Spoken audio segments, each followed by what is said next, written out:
conseil municipal de Bézieux du 10 octobre 2024. Je vais commencer par vous annoncer donc la démission de 2 conseillers municipaux, membres de l'opposition. Donc Monsieur Emmanuel Huron nous a fait part de sa décision de démissionner. Et la personne immédiatement à la suite d'Emmanuel dans la liste, dans la liste aujourd'hui des gens de la liste UPB était Joël Torres, qui nous a fait part également de sa décision de démissionner. Donc nous avons contacté la personne suivante, comme l'exige la loi bien évidemment, Madame Stéphanie Olivier, qui a été avisée par courrier de son mandat. Mais nous n'avons pas eu de retour et nous sommes dans l'impossibilité de lui adresser une convocation de CM. D'abord parce que le délai était dépassé, et ensuite on n'avait pas ses coordonnées. Donc aujourd'hui on en est là. Donc aujourd'hui nous actons la démission de M. Emmanuel Huron et de M. Joël Torres, et on attend de la réponse de Mme Stéphanie Olivier. Oui. Elle m'a dit ne pas avoir reçu de courrier. Il vient d'être envoyé après les délais de la poste. Elle n'a pas encore reçu. D'accord. Moi je ne savais pas ça. Elle n'avait pas encore reçu. Ah ben voilà, parfait. Bonsoir. Très bien, donc je vais procéder à l'appel. Tout le monde est là, je pense. Alors, Antunes Polo. Bataille Catherine a donné pouvoir à Pascal Cussot. Biscup Marie-Paul a donné pouvoir à Isabelle Dufaux. Chantraine Christine a donné pouvoir à Laurence Dutilleul. Chantraine Christine a donné pouvoir à Laurence. Ok. Cussot Pascal. Présente. Delrue Francis. Présent. Després René. Présent. De Villers Luc. De Voyer Bruno. Dufour Isabelle. Présent. Dutilleul Laurence. Thievé Jean-Michel. Présent. Erangel Céline. Herman Bénédicte. Présente. Leclerc Bénédicte. Présente. Leclerc Marie-André. Présente. Limousin Philippe, présent. Macré Jean-Pierre. Présent. Michelard Christian. Présent. Millet Michel. Présent. Paquier Michel. Présent. Paquier Tité Kaoudil a donné pouvoir à Céline Erangel. Racel Philippe. Présente. Schumacher Coralie. Présente. Perry Mathieu. Présent. Et Vandevelde Olivier. Donc nous avons un conseil municipal, nous sommes 22 présents et 4 voix. Très bien, je vous remercie. Il me reste à désigner un secrétaire ou une secrétaire. Et je vois que Christian a très envie d'être. Voilà, c'est ça.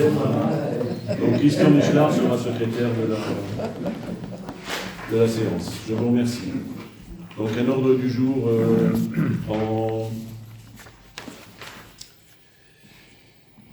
en 16 délibérations.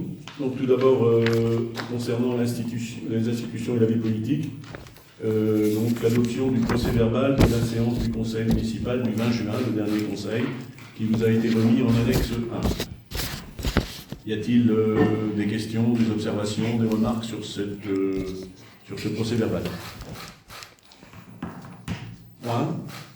Nous allons donc procéder au vote. Qui est pour? Qui s'abstient? Qui est contre? Adopté à l'unanimité. Je vous remercie. Ensuite, deuxième point, c'est la modification du fonctionnement du conseil municipal des jeunes. Et je pense que là, Jean-Pierre souhaite prendre la parole. Donc, je te donne la parole, Jean-Pierre.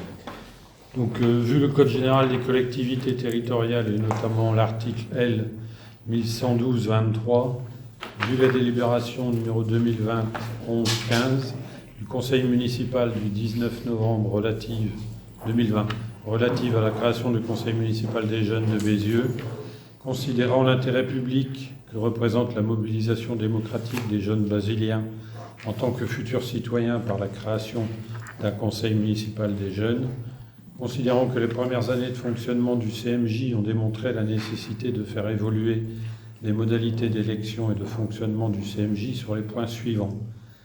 Le CMJ réunira désormais 11 jeunes conseillers élus pour 2 ans. Les candidats devront être élèves de CM1, CM2 ou 6e. Les élections se dérouleront tous les 2 ans, en janvier de chaque année impaire. considérant qu'il conviendra autant que faire se peut de favoriser la mixité au sein du groupe, il est proposé au conseil municipal d'acter les modalités de participation et d'élection au conseil municipal des jeunes telles qu'annoncées ci-dessus. Merci Jean-Pierre. Y a-t-il des questions sur cette modification du fonctionnement du conseil municipal des jeunes? Une observation? Oui, monsieur Delruy. Oui, je suis conscient des difficultés légales pour faire participer les jeunes de 5e, 6e, 4e et 3e. Et à titre personnel, je pense que de réduire la tranche d'âge ne va pas dans le bon sens. Les CM1, CM2 et 6e débuteront de 8 ans à 11 ans. À cet âge, leurs ressentis et leurs idées ont besoin d'être développés et mis en forme par de plus âgés. De plus, leurs propositions seront beaucoup mieux remontées et portées par les jeunes de 5e, 4e et 3e, qui peuvent argumenter eux-mêmes leurs propres propositions. En limitant l'âge, vous transformez le CMJ, Conseil municipal de jeunes, en CME, Conseil municipal enfant. Cela détourne le projet initial. Je m'abstiendrai donc sur ce changement d'âge. Y a-t-il quelqu'un souhaite-t-il intervenir sur cette intervention? Mais on peut passer au vote. Non, en fait, moi, avec d'autres, on a pu voir qu'effectivement, la cohésion était meilleure entre certains âges, que l'écart d'âge ici, tel qu'il existait pour ces 4 dernières années, était quand même parfois un problème, en ce sens que, de toute manière, certains plus grands ou plus petits ne venaient plus parce que, justement, il y avait des plus grands et des plus petits. Donc, c'est aussi un moyen, peut-être, de faire en sorte de regrouper le groupe et de faire avancer le CMJ de façon plus homogène, avec autant de possibilités de projets, quel que soit l'âge, parce que j'ai déjà vu aussi fonctionner des CMJ de plus jeunes, et en règle générale, ça se passe très bien malgré tout. Donc, c'est une des solutions que l'on a privilégiées pour ces 2 premières années, ces 2 prochaines années, pardon. Merci Jean-Pierre. Une autre intervention? On peut passer au vote. Donc sur cette modification du fonctionnement du conseil municipal des jeunes, qui est pour? Qui s'abstient? 3, 4, 5 abstentions. Qui est contre? Je vous remercie.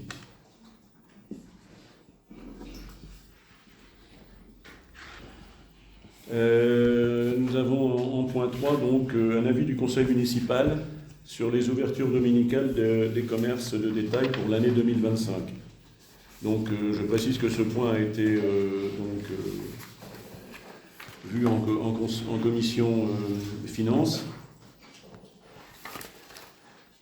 Vu le Code général des collectivités territoriales, notamment l'article L 2121-29, vu la loi numéro 2015-990 du 6 août 2015 pour la croissance, l'activité et l'égalité des chances économiques, vu la libération numéro 22C0197 de la MEL en date du 24 juin 2022 fixant le cadre métropolitain relatif aux dérogations octroyées par le maire au principe de repos dominical dans les commerces de détail pour les années 2023 à 2026, vu la consultation effectuée auprès des commerçants basiliens, vu la présentation faite lors de la commission Finances, Emploi, Commerce, Économie, réunie en date du 27 septembre 2024, considérant que le cadre applicable comporte 8 ouvertures dominicales par an maximum avec un calendrier commun de 7 dates, considérant que le calendrier des 7 dates fixes est le suivant: les 2 premiers dimanches des soldes, dimanche 12 janvier et dimanche 29 juin 2025, on parle de l'année prochaine bien sûr. Le dimanche précédant la rentrée des classes, c'est-à-dire le 31 août 2025, et les 4 dimanches précédant Noël, le 30 novembre, le 7, le 14 et le 21 décembre 2025. Il est proposé au conseil municipal de rendre un avis sur le calendrier 2025 que je viens de vous citer, en y ajoutant également le dimanche précédent le jour de l'an, qui sera donc le dimanche 28 décembre 2025. Des observations, des remarques, des questions sur le sujet? Point. Donc on peut passer au vote. Qui est pour? Qui s'abstient? Qui est contre? Adopté à l'unanimité. Je vous remercie. Le point suivant concerne l'intercommunalité, la signature d'une convention avec l'AMEL pour la mise à disposition de télécommandes pour Carrefour à feu sonore. Donc je vais donner la parole à Apollo. Je ne vais pas tout lire considérant la nécessité des conventions avec afin de préciser les conditions de mise à disposition des télécommandes aux personnes concernées, des télécommandes les propositions municipales qui ont donné monsieur le maire ainsi que la convention relative aux conditions de mise à disposition des télécommandes qui sont annexées. Donc là, on parle des télécommandes, il y a les euros s'habiller. Donc sur tout le parc, on en a 5, je crois, sur les deux. Oui. Donc c'est gratuit, et comment on ne fonctionne pas, il y a un numéro d'appel, il y a un numéro d'appel, s'il y a un numéro qui n'est pas équipé, il y a un numéro d'appel, il y a une équipe de fond. Normalement, la caisse de prêt est de sur la caisse. Bon, c'est dans un but de sécurisation des passages protégés au feu pour des personnes mal ou non-voyantes. C'est ça le but. Y a-t-il une question, une remarque, une observation, une intervention? Point. Donc, on va passer au vote, si vous voulez bien. Donc, qui est pour? Qui s'abstient? Qui est contre? Adopté à l'unanimité. Je vous remercie. Le point suivant est un point d'urbanisme. L'ajustement du plan local d'urbanisme, plus 3.1, que vous avez reçu en annexe 3. Je passe la parole à Polo. Je vais passer la partie qui est avant. On va rentrer juste dans les demandes d'évolution qu'on réalise sur le plus 3. On va passer directement sur l'annexe 3 et on va voter chaque point. Il y aura pas un vote global. Chaque point va être voté. Et donc il y aura les débits de délibération qui sont modifiés en conséquence des demandes que j'ai faites. J'ai trouvé que voter dans la globalité, ça permet certains sujets, ça permet de. Donc on est sur le premier, je ne sais pas si vous avez tout allé sur le 3. ERI, ERV global, stationnement et espace vert sur les parcelles 1, 2880P et 2880P. Lotissement des allées de la Source. Je vais visualiser tout ce terrain. Il est là, voilà. Donc là, un ERI, infrastructure pour le stationnement, plutôt sur la partie droite. Plutôt sur la partie droite. ERV, parc, espace vert et parc. On aurait la volonté, c'est de mettre le stationnement ici qui est vacant, vous savez tous. Et ici, des arbres et un espace de jeu. Je ne sais pas si vous avez des questions. Je rappelle, je vais recontextualiser, si tu me permets, Polo. Je vais recontextualiser ce sujet. Nous avons eu énormément de soucis lorsque nous sommes arrivés à la mairie, mais en tout cas, énormément de soucis avec ce lotissement, dans la mesure où il manquait clairement de places de parking. Pour des raisons diverses et variées, je ne reviendrai pas là-dessus. Nous avons obtenu, après moult discussions et négociations, de l'aménageur, qu'ils construisent, à ses frais d'ailleurs, un certain nombre de places de parking. La seule solution était de le faire en réduisant, en tapant, si je peux me permettre cette expression triviale, dans les espaces verts. Donc on a construit à ce jour 22 ou 24 places de parking qui ne sont pas suffisantes. Il y a encore des soucis sur ce dossier. Récemment, une personne a retrouvé 4 pneus crevés. Elle était en situation de stationnement sur la voie publique, mais 4 pneus crevés, ça ne fait pas plaisir non plus. C'est toujours très tendu. Il manque encore des places de parking. Pas énormément, mais il en manque. Et surtout, il faut rétablir ce qui était prévu au niveau des espaces verts sur ce lotissement qui est le plus dense de la commune, je vous le rappelle. Polo, tu veux ajouter quelque chose à ça? Il ne faut pas oublier aussi aussi qu'on a créé des places de parking sur le chemin qui entre les deux collectifs. Ce chemin sera utilisé ensuite pour urbaniser derrière, parce que ça fait partie de toute la partie des plans, de la des plans. Donc on perdra toutes 3 places de parking prochainement. On pourra lancer le problème. Voilà. Simplement pour préciser, Oui. qu'il n'y a pas beaucoup de places de parking, c'est que à l'époque, le plus interdisait de faire des places de parking puisqu'on était dans le DIVAD.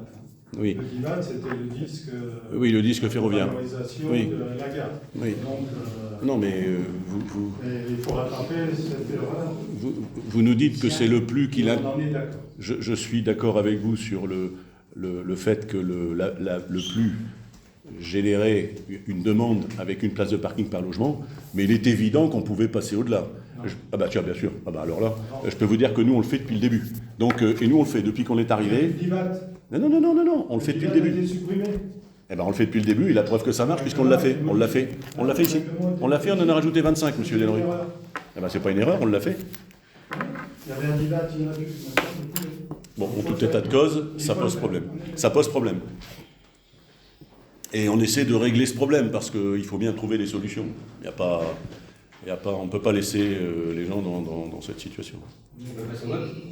Pardon ? On peut passer au vote s'il n'y a pas d'autres interventions. Ah, vous votez à chaque point? Oui, on vote Oui. un par un. On se permet sur les 2 points qui Oui. arrivent là. On va peut-être faire un Non. point, si vous voulez bien, monsieur. Non. Oui, premier point. Ah, bah, allez-y. Oui, sur celui-là. Vous avez une observation sur ce point-là, monsieur Delru? Si vous voulez voter chaque point, il faut qu'on puisse développer nos arguments Bien sur sûr. chaque point. Bien sûr. C'était On vous écoute. Donc c'est ce que je voulais dire. Allez-y. Et alors, il y en a 2 qui sont concernés de la même manière, le 1 et le 2. Et nous sommes d'accord pour dire que créer du stationnement sur la rue des Laboureurs, et j'intègre la rue de Tournai en même temps, est une bonne chose. Mais le classement en ERV ne le permet pas. En effet, cette nouvelle catégorie est par définition, si vous prenez bien la définition, destinée à des emplacements réservés pour les espaces verts et continuité écologique. C'est ce que j'ai dit au début. Hein, et or, les ERV rue la Sens, enfin, dans la Sens et rue de Tournai sont en pleine continuité urbanisée. Et pour résoudre ce problème, je vous affichais 2 zonages sur une parcelle, si j'en ai bien compris, sans la découper, ce qui n'est pas possible. Il est nécessaire de clarifier ces 2 mondes en scindant la parcelle dans une partie ERV et dans l'autre partie réserve de stationnement. Là, vous mettez que de l'ERV. Ah bon, on ne pourra pas faire de stationnement. Là. Alors, je pense qu'on n'est pas écouté au départ, j'en ai parlé en commission. Il va y avoir l'ERI ici, donc on aura un trait ici, c'est ce qui a été validé avec les techniciens d'AMEL. Donc il y aura bien un emplacement, un ERV global et un ERV sur la partie droite, 2 tiers, c'est ce que j'ai dit à peu près au départ de l'intervention. Et l'ERV sera à gauche, et donc ça sera un tiers de l'emplacement. Et il y aura bien un emplacement sur un tiers ERV, un emplacement. Pourquoi vous ne le dessinez pas sur le plan? Ça serait quand même plus visible. À partir du moment où j'ai donné l'information, on doit pouvoir savoir. Elle pourra donner l'information. C'est des pas clair en ERV et commission. ERV global sur le stationnement, et après on mettra le trait au milieu pour séparer. Mais dans quelle Ce qui proportion nous choque, c'est le mot global. Hein? Oui, mais c'est vu avec les techniciens de MEC. C'est vu avec les techniciens de MEC et on mettra le trait au milieu. Et c'est pour ça que j'ai expliqué en commission, j'ai retardé ma commission pour valider tous ces points à la MEL avec les techniciens avant de me présenter. Bon. Mais ça serait plus simple de faire la séparation et de mettre l'affectation sur chaque partie. Mais pour être sûr de ne pas faire de bêtises, on préfère mettre une ERV globale avec les 2 ERV, ce qui nous permettra d'analyser le besoin en stationnement et de mettre le trait où il faut. C'est par mesure de prudence, en fait. Eh oui. Mais en commission, je pense que c'est bien. Oui, ça a été évoqué. Hein. J'ai retardé la commission Exprès. dans le but d'aller valider tous ces points à la même avec les techniciens. 2 tiers, 1 tiers, Oui. ça avait été. Oui. Mais pourquoi vous décidez? Bien. Pas d'autres interventions? Donc on peut passer au vote pour ce point numéro 1. Donc qui est pour? Qui s'abstient? Qui est contre? Adopté à l'unanimité. Je vous remercie.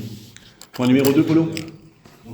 C'est le même sujet, ERI Orvé Global, sur la parcelle OB 2535P rue de Tournai. Donc ERI infrastructure, c'est parti du vent, 2 tiers, on est toujours sur la même location. 2 tiers et 1 tiers pour la partie espace vert et jeu pour les enfants. Donc il n'y a pas le petit trait, mais on peut l'imaginer ici. Commentaires, questions, points. On peut passer au vote. Donc rue de Tournai, c'est aussi tendu.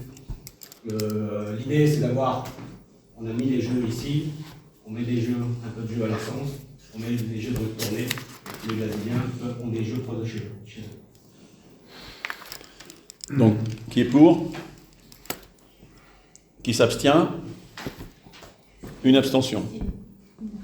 Pour Christine, une abstention. Qui est contre? Je vous remercie. Point numéro 3, Polo. Oui.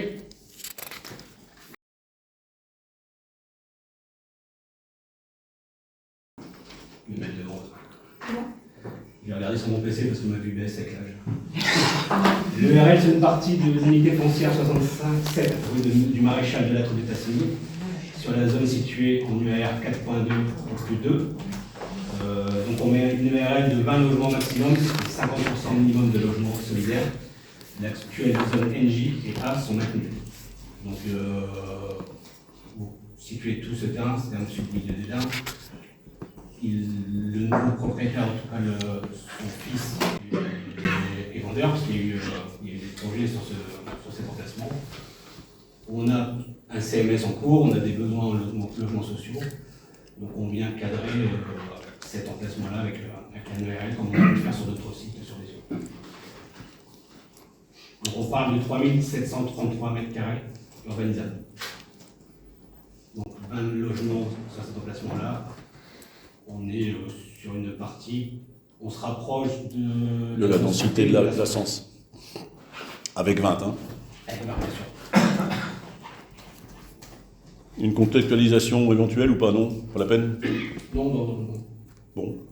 Des remarques, des questions? Oui, forcément. Alors, sur cette parcelle, vous voulez construire 20 maisons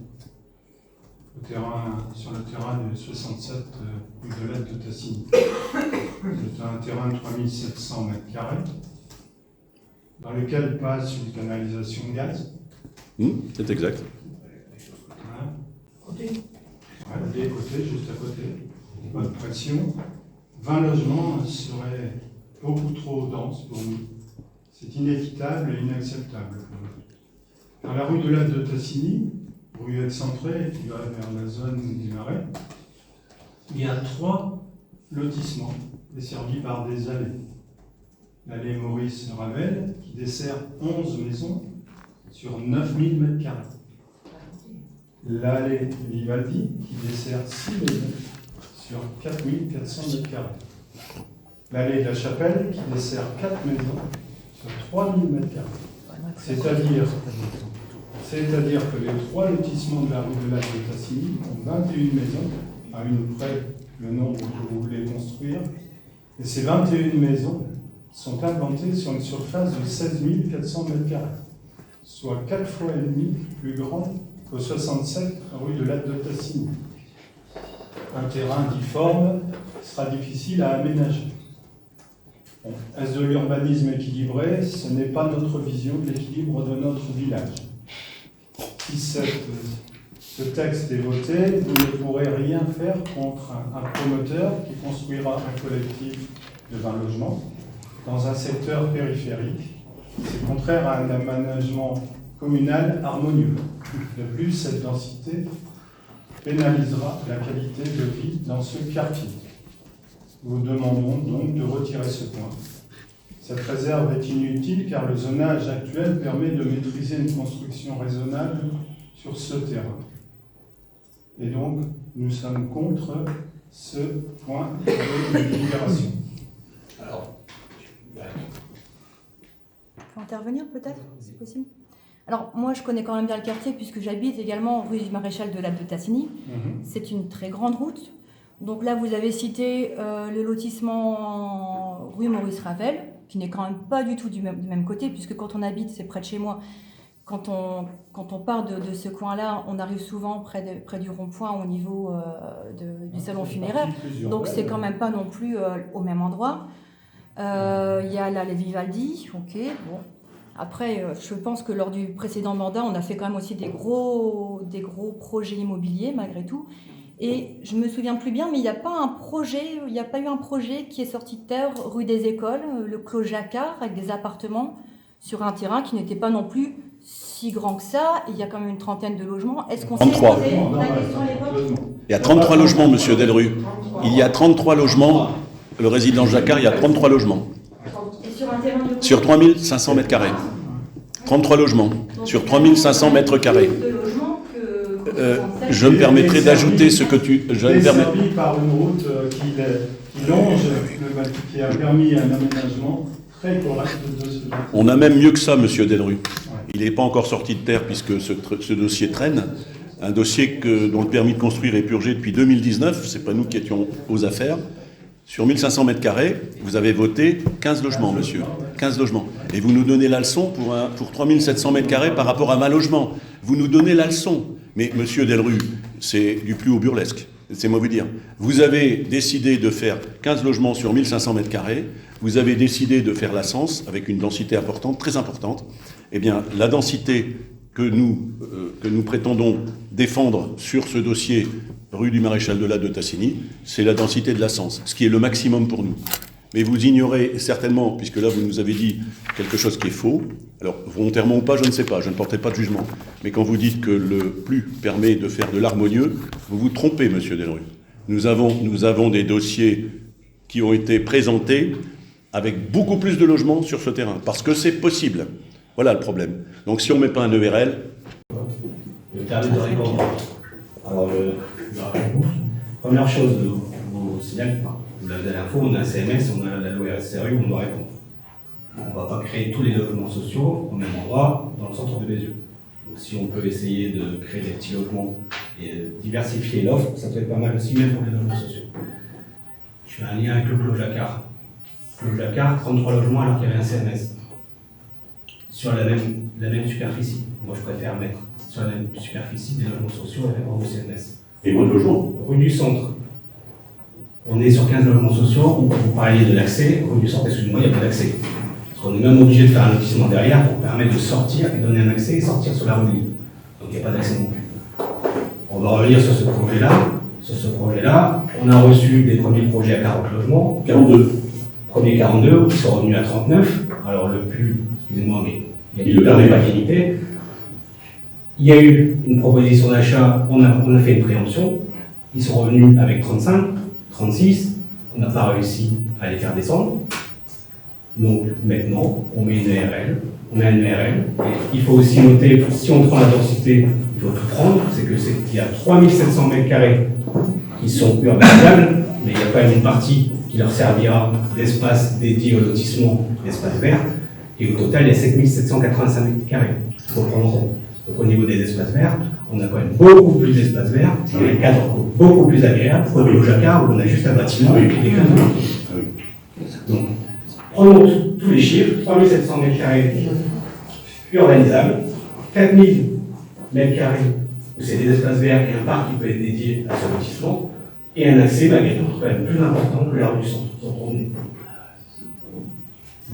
C'est vu, Ça ne peut pas changer la vie.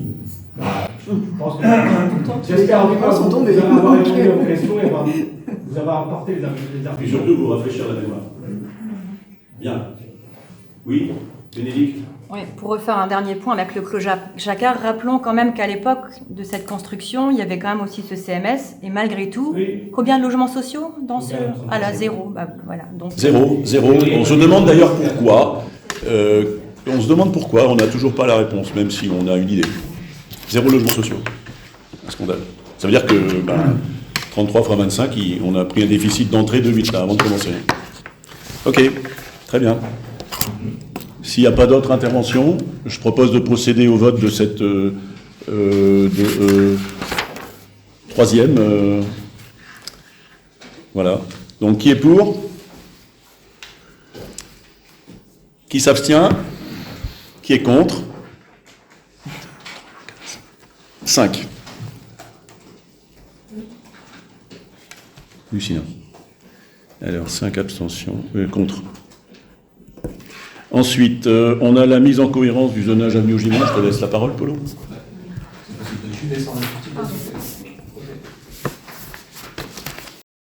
Donc là, on est sur l'avenue d'Augimont, on part ici pour aller chez Carrefour. Donc on a un problème de zonage où on a 2 zonages au milieu des jardins, donc ce qui peut poser problème, qui pose problème. On a régulièrement des demandes où les personnes veulent des cabanons, mais de ce fait-là, le calcul est fait sur le zonage du jardin, sauf que ça donne plus du tout les mêmes chiffres, et l'emprise au sol est quand même tronquée, pardon. Donc on vient juste reculer cette ligne-là et mettre le zonage au bout des jardins, ce qui me paraît quand même plus cohérent. On vient juste rétablir un élément qui aurait dû être rétabli depuis longtemps. Est-ce que vous avez des questions par rapport à ça? Ouais. On peut passer au vote. Qui est pour? Qui s'abstient? Qui est contre? Adopté à l'unanimité.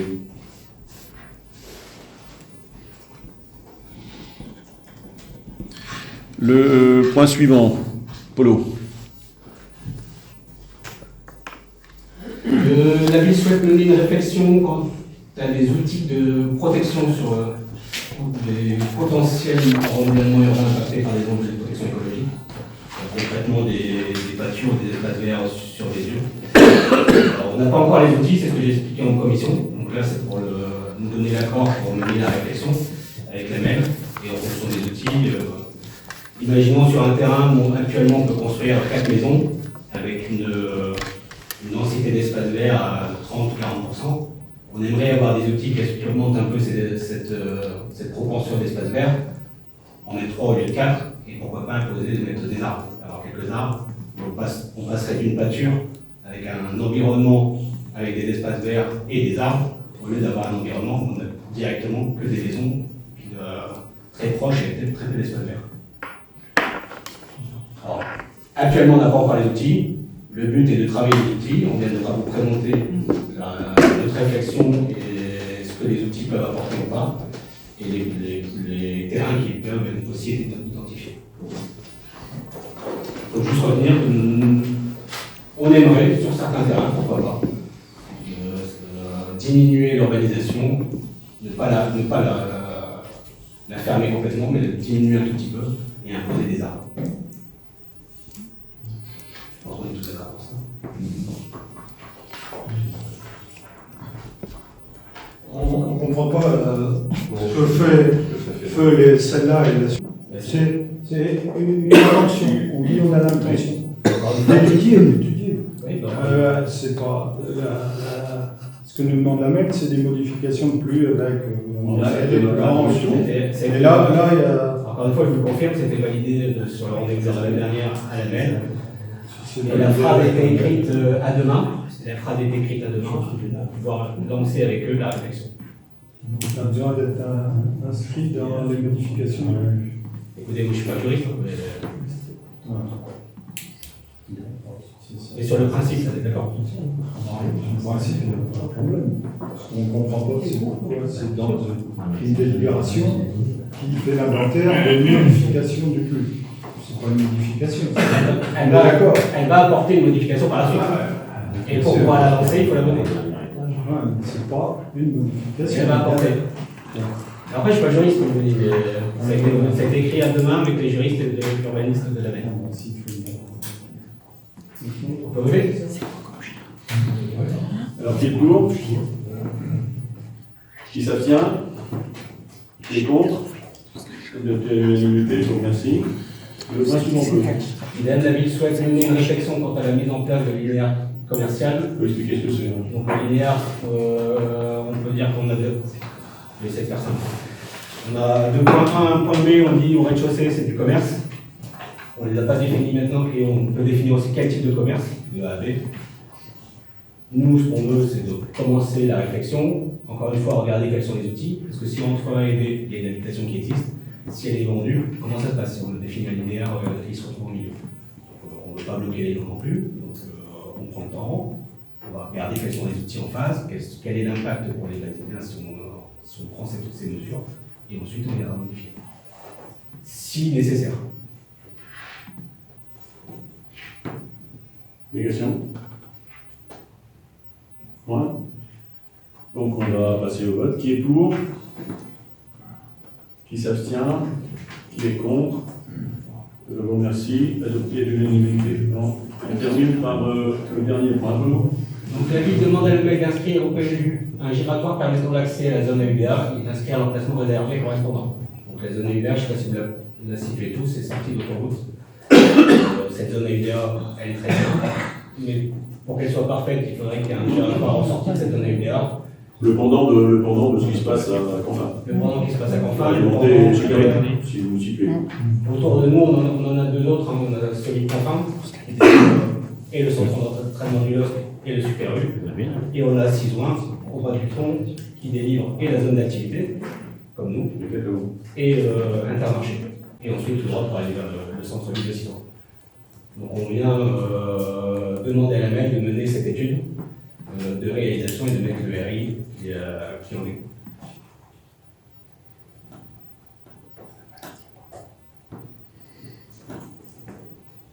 Oui. Alors ce rond-point nous paraissait très utile avec la réalisation de l'échangeur complet vers la Belgique et avec sa liaison au contournement sud de la route tournée. L'extension de l'échangeur a peu de chances d'être réalisée dans le court terme. Et comme le branchement du contournement sud peut être réalisé plus simplement, l'utilité de ce rond-point est donc limitée. Et pour le moins, il ne peut se concevoir qu'avec la réalisation du contournement sud. Sur ces terrains, des projets liés à la masse ont failli aboutir, c'était très intéressant à l'époque. Peut-être reviendront-ils un jour. Pour toutes ces raisons, le rond-point ne nous paraît pas indispensable. Bon. Donc, sur ce point, nos avis sont partagés. On verra. Juste préciser, la zone AUDA, c'est une zone qui a été inscrite par votre équipe. On a agrandi sur le P3, donc maintenant on a 6 hectares. Effectivement, on a réduit le contournement, les 6 hectares d'activité, avec les camions qui en découlent. Ça me paraît quand même plus sécurisé et plus facile de mettre un rond-point pour donner accès à cette zone et aux Brésiliens qui vont reprendre l'autoroute.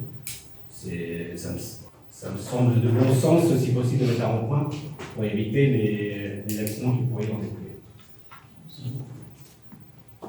découler. Oui, Michel. On n'a pas la diapo, pardon.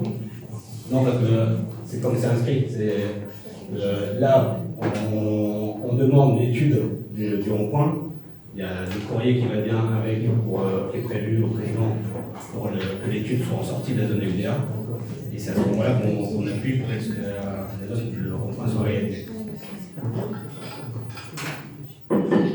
Le contournement sud n'apporte pratiquement rien au niveau des bouchons. Par contre, un contournement à partir de la rue de la Plaine ou de la rue Haute-Cisoin lui apporte quelque chose et desservirait également cette zone AUDA par l'inverse. Donc nous, c'est notre vision, on l'a voté au plus. Donc le contournement sud, il est mort, il sert pas à grand-chose. Par contre, le rond-point, lui, desservirait utilement cette zone d'activité et on souhaite qu'il se fasse le plus près possible et même carrément à la sortie de ce contournement que nous appelons de nos voeux, qui ne sera pas fait demain, mais qui permettrait de désengorger la rue de Canfin. Donc voilà notre vision de la chose, hein, Polo, on est bien en face là-dessus. La zone s'est agrandie à 6 hectares. C'est un emplacement qui est correct à nos yeux par rapport à ce qu'on peut voir ailleurs dans la commune où on fait un mitage, on met des zones d'activité un peu partout, en tout cas il y a plus les zones qui existent déjà. On en souffre à mes yeux avec les camions dans la commune. Nous, ce qu'on souhaite, c'est faire en sorte que les camions et l'activité soient au bord de l'autoroute et pas dans la commune. Donc ça, c'est l'objectif. L'emplacement précis de ce giratoire n'est pas encore arrêté. Nous souhaitons qu'il soit le plus proche possible, carrément à la sortie de cette voie. Et de l'accès en fait à la zone UDA. Et dans nos arguments, on est quand même symétrique au rond-point qui est de l'autre côté. Exactement. Ça se fait. 100 mètres des deux côtés par rapport à la sortie d'autoroute. Donc entre un rond-point qui est créé pour un super U et un centre d'entraînement de l'offre et un rond-point pour 6 hectares, je pense que ça donne quand même une fois notre devant. Absolument. Des questions? Ça a été fait. On peut passer au vote. Alors, qui est pour? Qui s'abstient?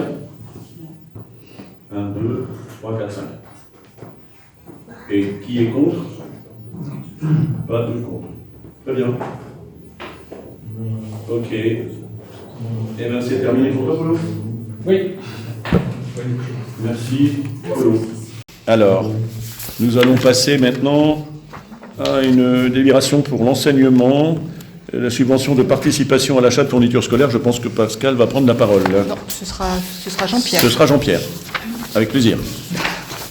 Vu le Code général des collectivités territoriales et notamment l'article L2121-29, vu la délibération numéro CM du Conseil municipal 2023 du 8 juillet du Conseil municipal 2023-07-08, pardon, du Conseil municipal du 4 juillet 2023 relative à la subvention de participation à l'achat des fournitures scolaires pour la rentrée scolaire 2023. Considérant que cette subvention a pour objet la prise en charge des dépenses liées à l'équipement en fournitures scolaires, telles que les cahiers et stylos, à l'achat de manuels scolaires et à l'équipement lié au bon fonctionnement de l'établissement, telles que les fournitures pour le bureau de direction et les consommables. Considérant le souhait de la municipalité de maintenir un service de qualité et de pérenniser le versement de cette subvention à chaque rentrée scolaire, il est proposé au conseil municipal de fixer le montant de la subvention à 36 € par enfant, d'arrêter l'effectif au 10 septembre de chaque année et de prévoir les crédits correspondant au budget. Merci Jean-Pierre. Y a-t-il des questions? Pas de questions? On peut passer au vote. Qui est pour? Qui s'abstient? Qui est contre? Adopté à l'unanimité. Je vous remercie. Ok. Donc, je vais passer la parole à Pascal maintenant pour une série de délibérations au nombre de... Il y en a pas mal. Donc, sur la fonction publique. D'abord, la création de postes non permanents, accroissement saisonnier d'activité, accueil périscolaire. Donc il s'agit en fait de voir ensemble un certain nombre de délibérations liées à des postes non permanents, postes saisonniers, voilà, qui sont essentiellement liés au service jeunesse, mais pas que. Il y a aussi service espace vert. Si vous êtes tous d'accord, on va se faire grâce tous des vues, etc. Je pense qu'on est tous d'accord. Considérant qu'en prévision de l'année scolaire 2024-2025 et en régularisation de la période du 2 septembre au 10 octobre 2024, il est nécessaire de renforcer les services des accueils périscolaires, c'est-à-dire les mercredis récréatifs, cantines et garderies, pour permettre leur bon déroulement. Considérant qu'il peut être fait appel à du personnel recruté en qualité d'agent contractuel pour faire face à des besoins liés à un accroissement saisonnier d'activité, en application de l'article L332-23-2 du Code précité, considérant qu'au regard des besoins du service, il convient de prévoir le recrutement d'un maximum de 15 emplois à temps non complet à raison de 10 35e dans le cadre d'emploi des adjoints d'animation, catégorie C, pour exercer les fonctions d'animateur des mercredis récréatifs. Considérant également qu'au regard des besoins du service, il convient de prévoir le recrutement d'un maximum de 13 emplois à temps non complet à raison de 8 35e, de 2 emplois à 17 35e et de 2 emplois à 22 35e dans le cadre d'emploi des adjoints d'animation catégorie C pour exercer les fonctions de surveillant de cantine et de garderie périscolaire. Il est proposé au conseil municipal d'autoriser Monsieur le maire à créer 15 postes à temps non complet à raison de 10 35e dans le cadre d'emploi des adjoints d'animation catégorie C pour faire face à des besoins liés à un accroissement saisonnier d'activité tel qu'exposé ci-dessus, pour une période de 6 mois maximum pendant une même période de 12 mois.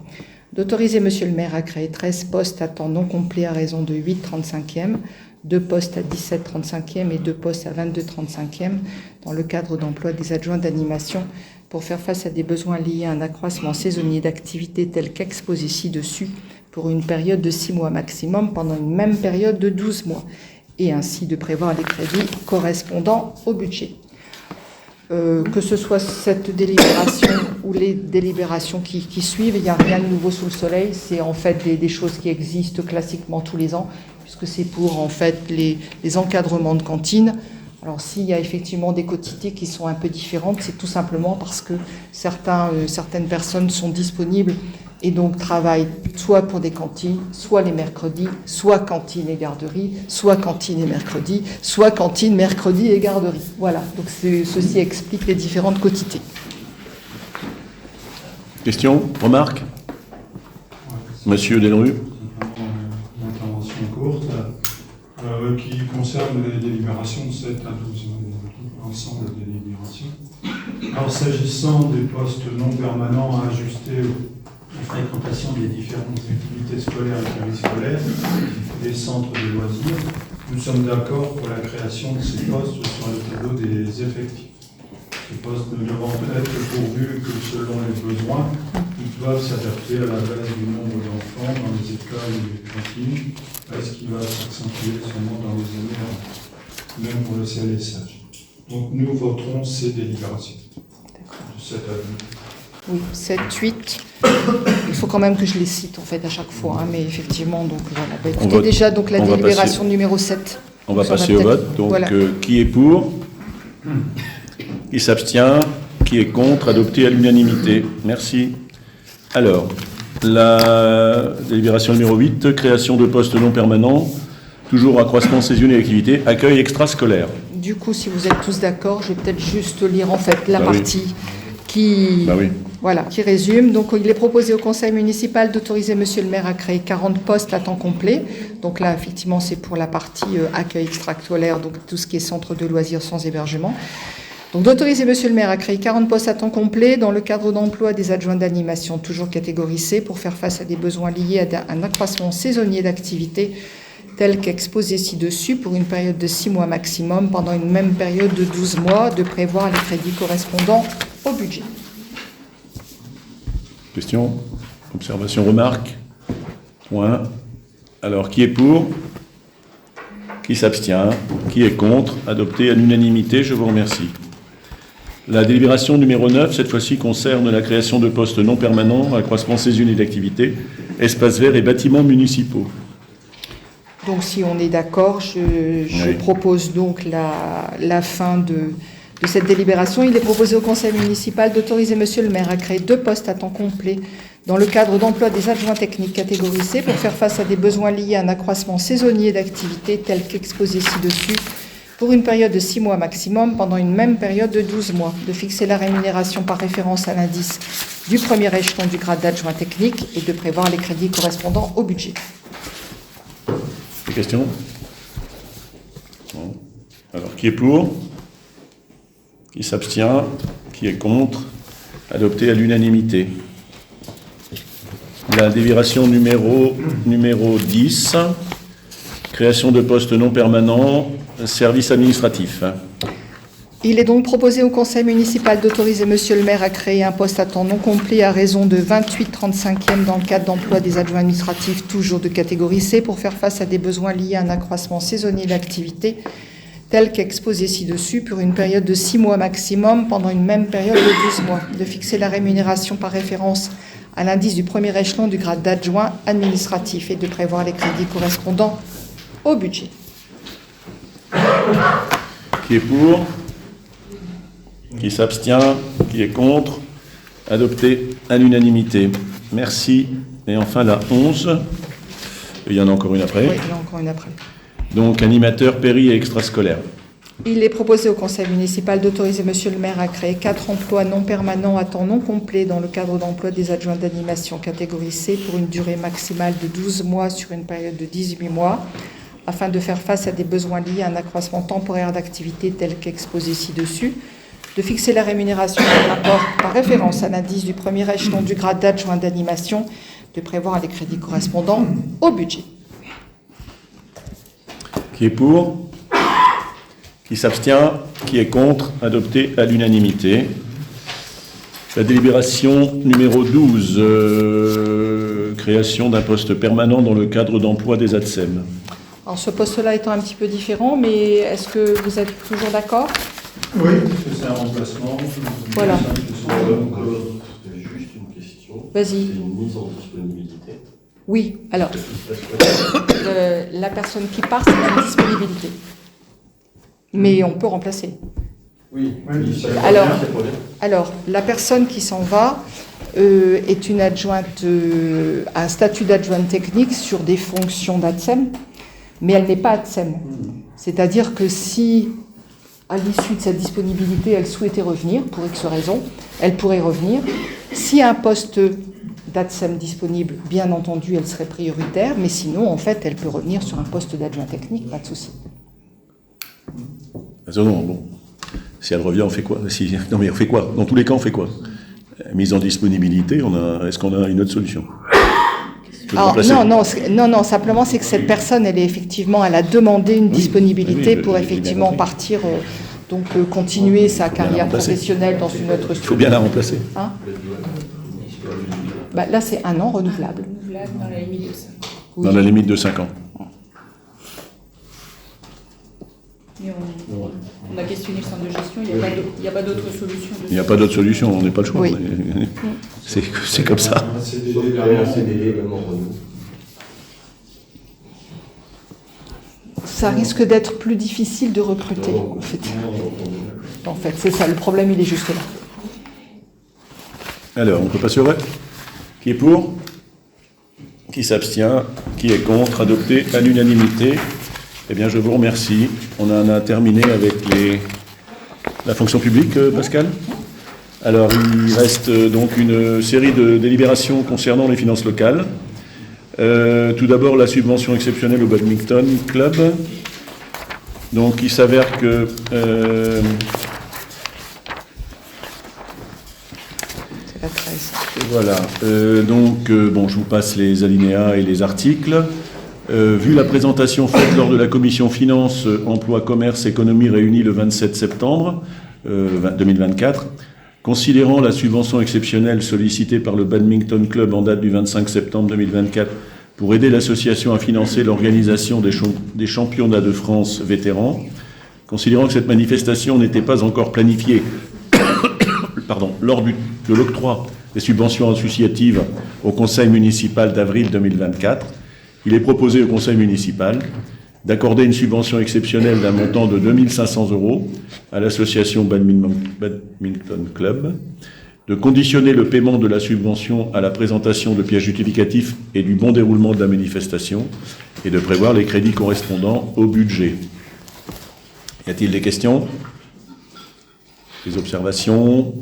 Point. On peut passer au vote. Qui est pour? Qui s'abstient? Qui est contre? Adopté à l'unanimité, je vous remercie. Alors, la suivante, c'est la délibération numéro 14, donc les admissions en non-valeur.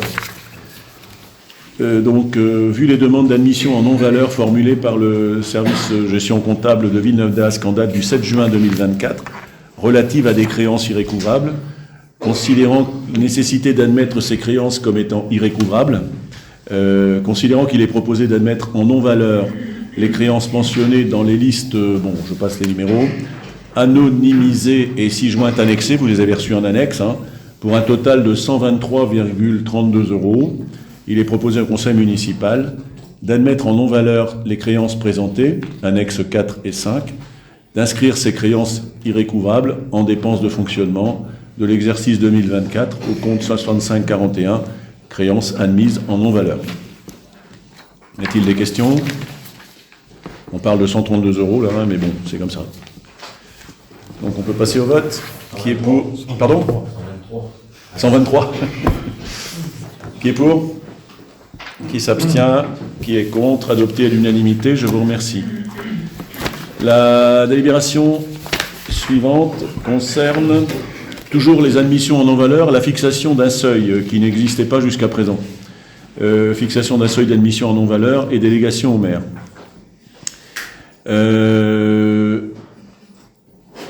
Donc, vu la loi, considérant, etc.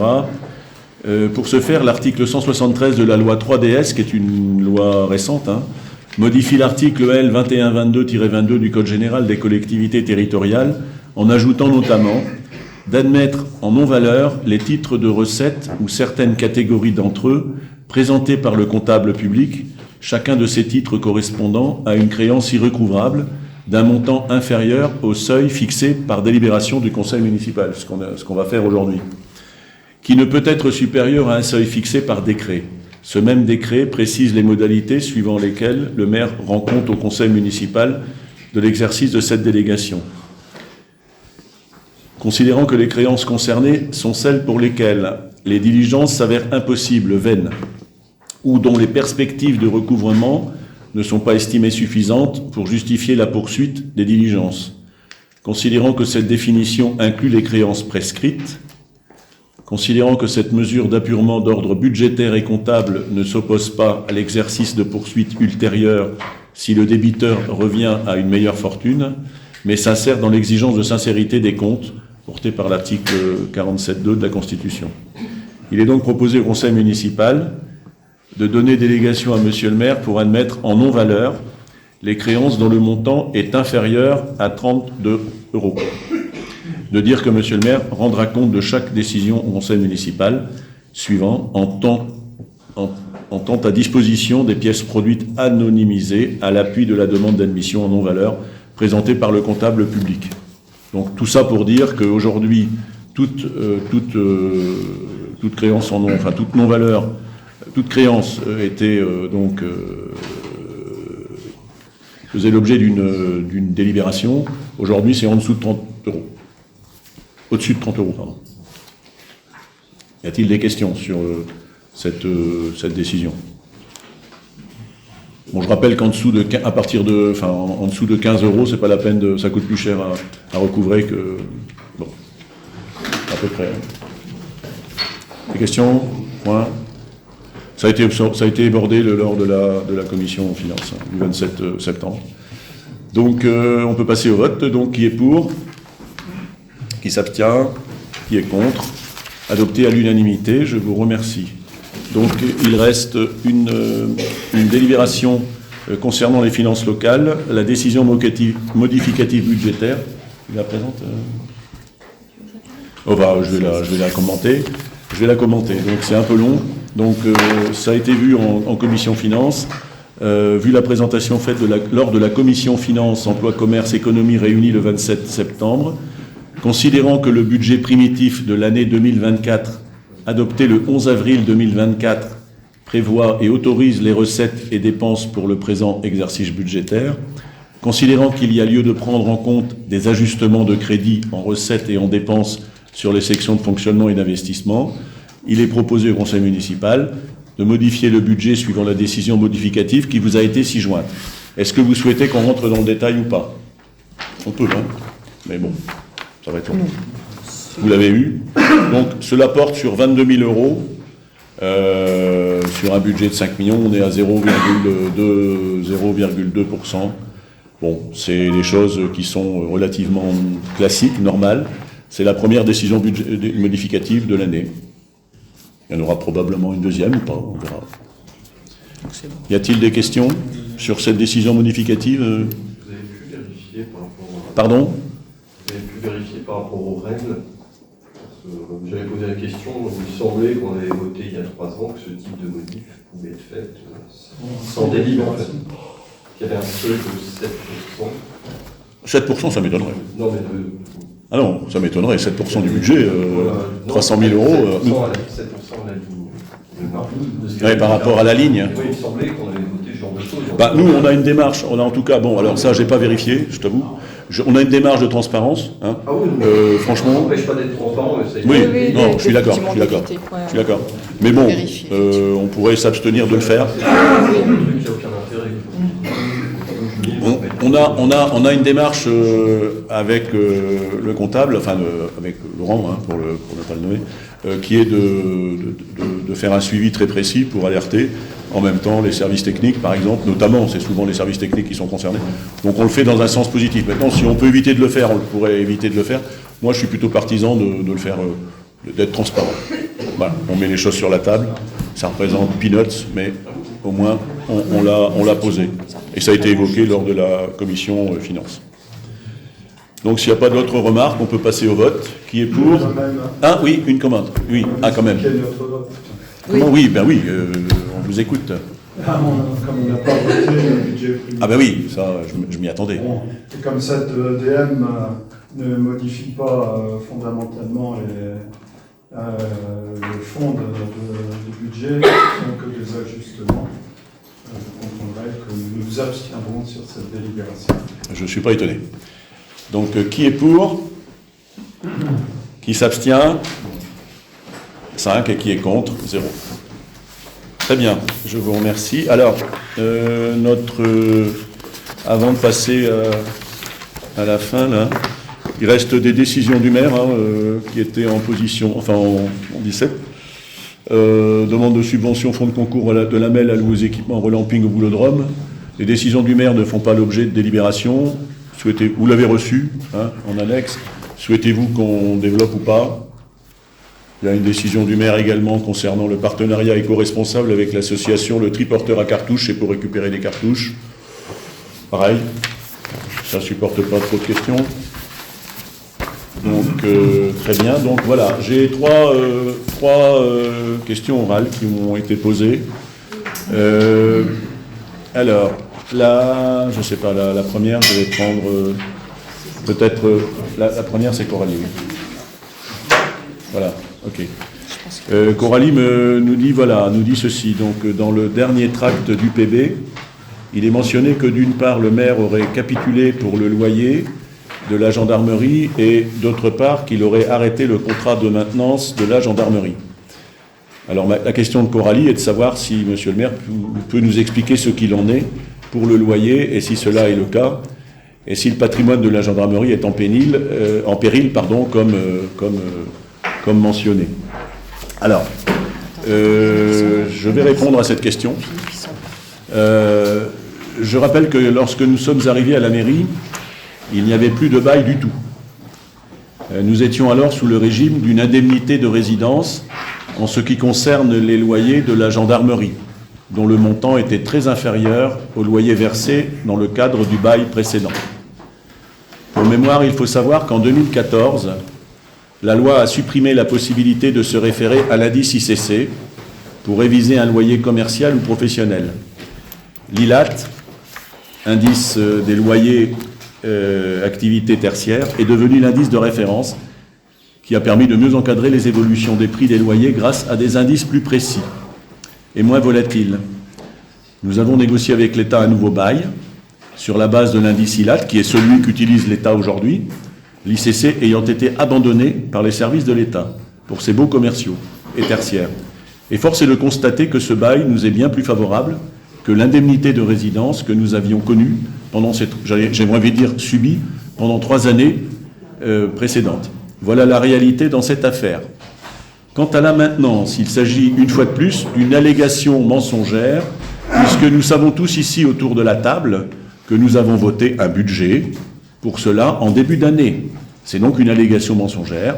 Par ailleurs, je vous informe que les services techniques sont actuellement en cours d'études approfondies et de finalisation avec les services de la gendarmerie pour mettre en œuvre un contrat de maintenance digne de ce nom, entretien des chaudières, des pompes de relevage, des portes automatiques, du portail, etc., du clos et du couvert, parce que je vous rappelle que le contrat de maintenance a été résilié unilatéralement par la Société des casernes fin juin 2022 et que nous avons chaque année depuis doté un montant pour la maintenance. Il faut fermer la porte. Fermez la porte. Nous avons, je vois que ce sont des gens impliqués et intéressés par les affaires de la commune. Mais oui, ça s'appelle du déni. J'ai une deuxième question orale qui m'a été posée par Polo. Donc, pour résumer, on est bien d'accord que les affirmations du tract du PB qui a été distribué dans l'ensemble des boîtes aux lettres basiliennes, ce sont des allocations, comportent de nombreuses des allégations mensongères, clairement, et j'en veux pour preuve que le départ des membres de l'opposition là aujourd'hui montre, je comprends pas. Mais en tout cas, c'est peut-être plus facile de mettre des mensonges dans les boîtes de sans discuter, que de s'entendre dire la vérité. Discuter honnêtement devant les membres du Conseil. Je pense que c'est ça le problème. Et donc effectivement, le loyer aujourd'hui nous avons un bail que nous n'avons pas eu pendant 3 ans, et je pense que ici tout le monde autour de la table se souvient des discussions qu'on a pu avoir, et même avec l'État. Souvenez-vous l'intervention du préfet en novembre 2021. Qui parlait bien de du secrétaire général de la préfecture qui avait bien fait état de le sujet, c'était l'indemnité de résidence, parce qu'on n'avait plus de bail. Bon, on a réussi à remettre un bail en place, un bail qui est satisfaisant et qui est basé sur l'indice qui est utilisé aujourd'hui par l'État. C'est pas à discuter, c'est le seul qui est utilisé. Et voilà. Donc, et puis quant à la maintenance, on sait tous autour de la table qu'on a voté un budget en début d'année, donc je vois pas pourquoi on se... Enfin, c'est pas une allégation, c'est pire que ça, c'est n'importe quoi. J'ai une autre question orale qui m'a été posée par Pauline.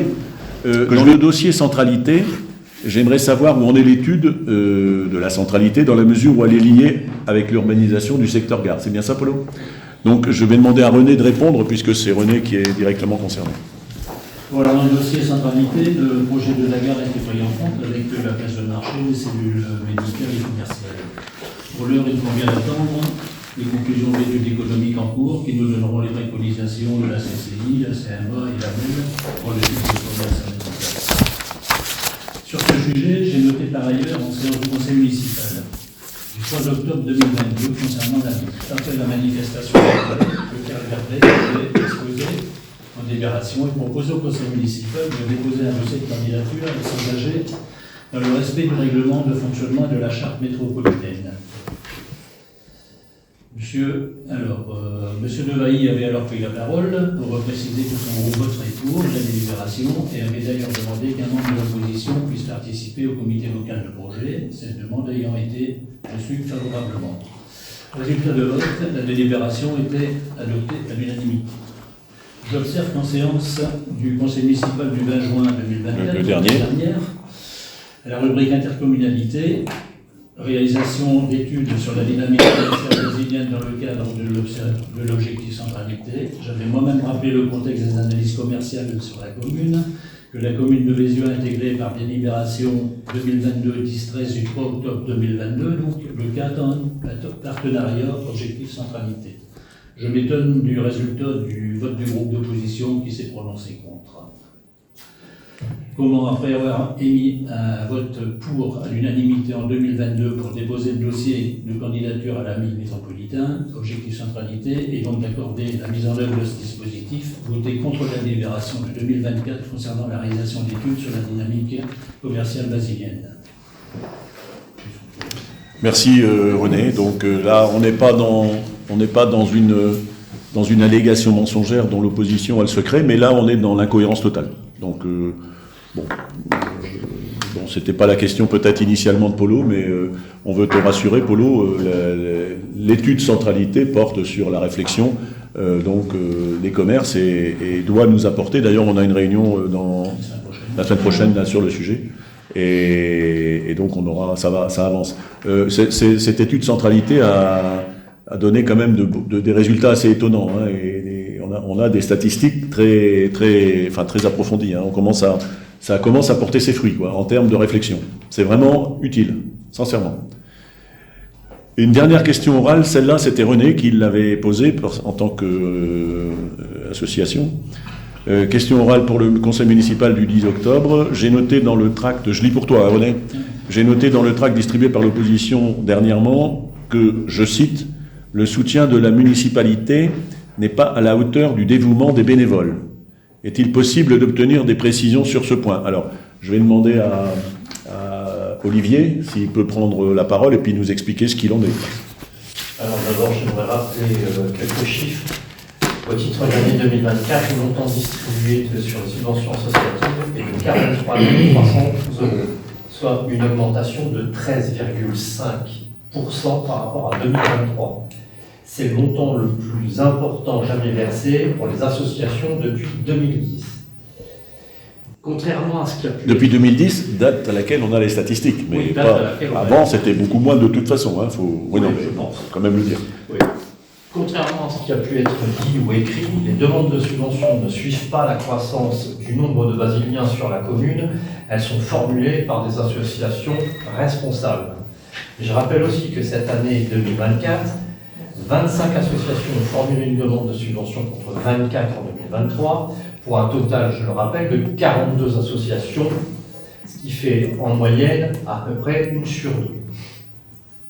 Puisqu'on est dans les chiffres, continuons sur ce créneau-là, la croissance du nombre d'adhérents basiliens est de 1,5%, ce qui représente 1269 adhérents au total dans toutes les associations, contre 1398 adhérents non basiliens, ce qui représente là une croissance de 7,9% depuis toujours 2010.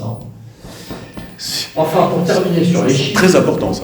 Enfin, pour terminer sur les chiffres, le ratio total de la demande de subvention allouée versus le nombre d'adhérents basiliens a été en 2024 de 32,16 € contre 31,74 en 2023. Et je voudrais juste rappeler que sur le précédent mandat, sur une année normale, on était en moyenne à 29 €. Et pour être encore plus clair, en 2010, c'était 19 €. Par ailleurs, je voudrais quand même rappeler que l'ensemble de la commission associative, lors de la validation des subventions, a validé à l'unanimité toutes les subventions, qu'il y a eu des discussions, des échanges sur ce sujet, mais il n'y a pas eu de vote contre, et je remarque, M. Delru, qu'il a pris l'initiative, lors du dernier conseil municipal, de voter contre certaines associations, pas toutes. Et donc vous êtes allé à l'encontre du vote d'une de vos collègues, ce qui est de mon point de vue un manque total de respect de votre équipe. Enfin, je tiens à vous préciser que l'on ne peut pas donner de subvention à ceux qui n'en demandent pas. Et concernant le badminton, donc, comme il a été dit précédemment, on a validé une subvention exceptionnelle au titre du championnat de France vétéran, sur lequel j'ai dû insister auprès de l'association pour avoir une demande très rapidement, afin qu'elle puisse être validée dans ce conseil municipal. Pour conclure, M. Delru, qui s'est absenté, nous a quittés, depuis le début de notre mandat, vous ne vous êtes jamais opposé au vote des subventions. Faut-il y voir une petite manœuvre en vue des prochaines élections municipales? L'avenir nous le dira. Merci. Merci, Olivier.